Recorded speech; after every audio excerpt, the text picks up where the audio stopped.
I do want to ask Andrew something quickly because he recently got a chance to watch V for Vendetta, which is by far one of my favorite movies. And I've had a friend in the past tell me that watching that movie reminded him of me because of how I tend to see things as being very small steps in a very large cascade of dominoes, as it were. And so I would really like to get your take on that movie. What was the symbolism, or what was the overarching messages that you got from that character? Because it's deep. It's way deeper than most people give it credit for.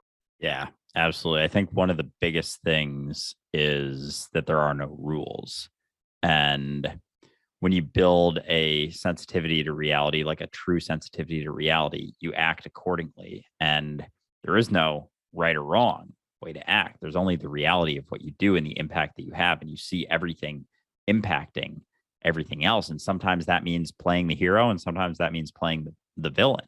And, I won't say too many specifics, but, there's some parts where he was absolutely villainous to those he truly loved, and villainous to society, and also heroic towards society. And it came back to people's perception. Like, the same exact event inspired hope and created disruption in someone's desire for control. And it's almost like it kind of reminds me of the Joker in, The Dark Knight, for example, like instilling some chaos. Obviously, the Joker has more malicious intent. I think his intent was a little more on the positive side of making impacts on reality, or at least shifting things to a more unified reality and a less divided and controlled reality. But sprinkling in some chaos, ruffling some feathers is absolutely okay, and sometimes entirely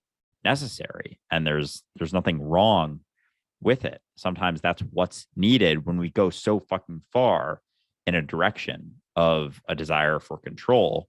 There sometimes has to be some balance on the far end of the other end. So yeah, it's a fucking awesome movie. I want to watch it again because there's so much to it that I probably could watch it 5 times and like catch more and more throughout. Like, so much of his dialogue, I think, was like, if I can like even pay closer attention to what he's really saying, I feel like there was a lot, just so much there. But yeah, it was fucking awesome.